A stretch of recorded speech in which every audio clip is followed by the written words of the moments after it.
देखिए, मुख्यमंत्री जी लगातार अपनी नाकामियों को छुपाने के लिए इन बातों का जिक्र कर रहे हैं। उनको सबसे पहले तो इसी बात को देखना चाहिए कि सरकार चलाने का दायित्व उनको जो है उसको ठीक प्रकार से निर्वहन करें।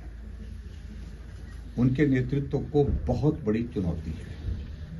ना कांग्रेस के अंदर उनको नेता मान रहे हैं, ना विधायक मान रहे हैं, और अब पार्टी की आलाकमान ने भी बहुत सारे प्रश्न खड़े कर दिए हैं, क्योंकि अलग अलग गुट जाकर के दिल्ली में मिलकर के अपनी बातें कह रहे हैं। वो कांग्रेस पार्टी हमसे प्रश्न पूछ रही, वो मुख्यमंत्री पूछ रहे हैं जो पिछले 1 साल से हिमाचल प्रदेश में 1 साल का कार्यकाल जब पूरा उनका हुआ तो उनके बहुत सारे विधायक छोड़ करके चले गए, साथ ही जो सहयोगी थे वही छोड़ करके चले गए। और उसके पश्चात आप लोकसभा की 4 सीटों पर हिमाचल प्रदेश में हारे हैं और बहुत बुरी तरह से हारे हैं।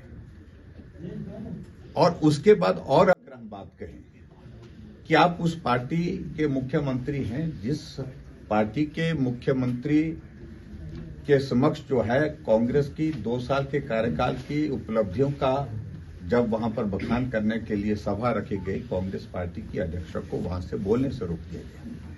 इसलिए बहुत सारे प्रश्न हैं। हमारी आप चिंता मत करिए। भारतीय जनता पार्टी देश की नहीं दुनिया की सबसे बड़ी पार्टी है, मजबूत पार्टी है, और आज तक के भारतीय जनता पार्टी के इतिहास का सबसे मजबूत नेतृत्व नरेंद्र मोदी जी के रूप में देश के अंदर और दुनिया के अंदर उनको एक मजबूत नेता के रूप में जाना जाता है। उनके नेतृत्व में हम काम कर रहे हैं। इसलिए मुझे लगता है कि इन बातों को छुपाने का जो प्रयत्न कर रहे हैं, जो उनकी नाकामयाबी हैं और असफलताएं हैं, उन पर पर्दा डालने की कोशिशें होती है और इसलिए वो बार बार करते हैं।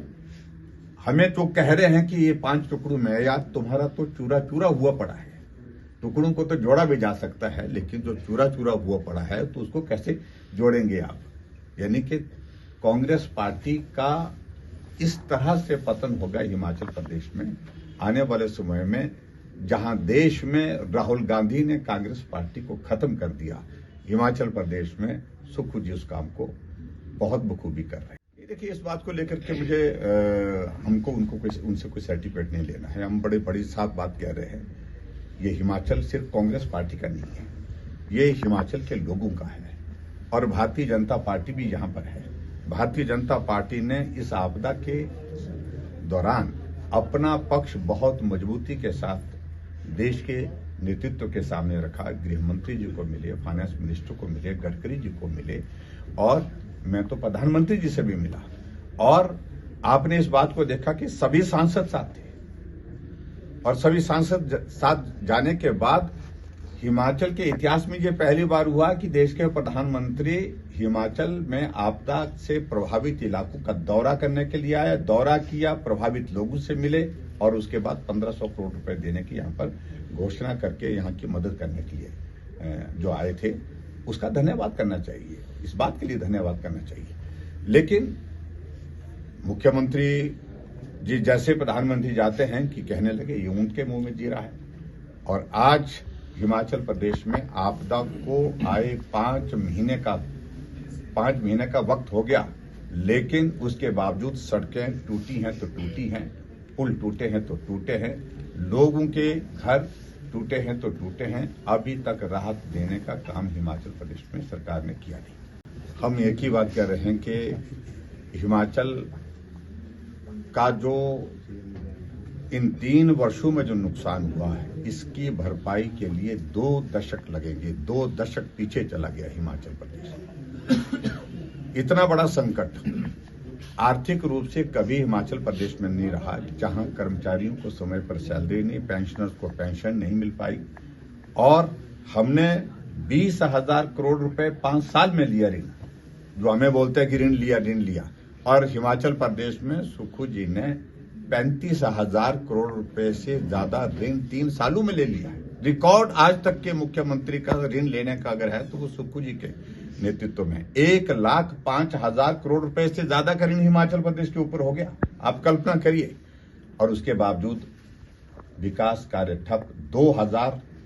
चले हुए खुले हुए संस्थान हिमाचल प्रदेश में बंद किए और उसके पश्चात हिमाचल प्रदेश में ठेकेदार, कांग्रेस पार्टी के ही ठेकेदार सड़कों में धरना देकर के बैठे हैं। जिन भवनों का उद्घाटन होना था, जो बन करके तैयार है, उनमें ठेकेदार ताला लगा करके जा रहे हैं क्योंकि पेमेंट नहीं मिली उनको।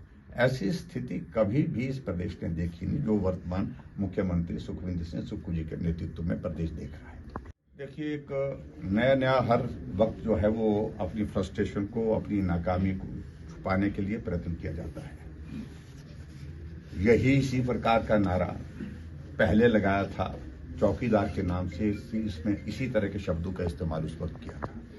उल्टा पड़ा, देश ने बहुत बड़े बहुमत के साथ मोदी जी को प्रधानमंत्री फिर से बनाया और उसके बाद अभी एक नया उनने अब की बार चलाया क्योंकि राहुल गांधी पूरी तरह से फेल हो गए। वो चाह रहे हैं कि मेरा नाम इसमें जो इस फेल्यूर में नहीं आना चाहिए और इसलिए आरोप पहले से ही तय कर लेते हैं कि ये आरोप लगाना। पहले कहा ईवीएम में गड़बड़ है, लेकिन जिन प्रदेशों में कांग्रेस पार्टी की सरकार जीती, जिसमें हिमाचल प्रदेश में शामिल है, उस पर आपका क्या कहना है? क्या यहां ईवीएम ने गड़बड़ की है? क्या तो ईवीएम ने गड़बड़ की है तो नए सिरे से चुनाव कराइए। और उसी तरह से पूरे देश भर में वोट चोर गद्दी छोड़कर एक नारा फिर से लगाया हुआ है, उसका कोई मतलब नहीं बनता है। लगभग 57 लाख जितनी हिमाचल प्रदेश में टोटल वोट है, उतने वोट वहां पर बिहार में कटे, लेकिन जिनके वोट कटे वो उनमें से एक भी आदमी वोट बनाने के लिए इलेक्शन कमीशन के सामने नहीं आया कि हमारा वोट गलत काटा गया है, उसको नए सिरे से बनाइए, इसको हमारा वोट गलत काटा, अपने इसको बनाइए। कोई नहीं आया। क्यों नहीं आया? क्योंकि गलत वोट थे, गलत वोट है तो कटने ही चाहिए। देखिए, वोट चोर की तो शुरुआत आपको बताऊं मैं कि कांग्रेस ने उस वक्त की थी जब देश आजाद हुआ था। आपको मालूम है कि जब नेहरू को प्रधानमंत्री बनाने की बात थी, उसके लिए जो फॉर्मूला बनाया गया था, 1 वोट नेहरू के पक्ष में पड़े थे, 15 वोट उनके अगेंस्ट पड़े थे। यह भी एक सच्चाई है। लेकिन उसके बावजूद भी नेहरू को प्रधानमंत्री बनाया गया। आपने देखा होगा कि भारत रत्न डॉक्टर भीमराव अंबेडकर जिन्होंने संविधान बनाया, उनका चुनाव हराने के लिए 74,000 वोट जो है नेहरू जी ने रिजेक्ट किए, उस वक्त रद्द किए। वो है वोट चोर। और अभी हाल ही में आपने देखा होगा कि हिमाचल प्रदेश में एक नया जो है वो उदाहरण आपके सामने देखने को मिला है, जहां उपचुनाव हुआ देहरा में और वहां चुनाव की आचार संहिता लगी हुई, आदर्श आचार संहिता के दौरान cooperative bank, central cooperative bank, Kangra central cooperative bank के अकाउंट से महिलाओं के 66 महिला मंडलों के खाते में 50 लाख रुपए डाले, 50,000 रुपए डाले। इससे बड़ा दूसरा कोई उदाहरण वोट चोरी का नहीं हो सकता है। तो इसलिए मेहरबानी करके बंद करना चाहिए। कोई समर्थन उनको नहीं मिल रहा, सहयोग नहीं मिल रहा है और बहुत प्रचंड बहुमत के साथ बिहार में भी भारतीय जनता पार्टी और गठबंधन की हमारी एनडीए की सरकार बनने जा रही है।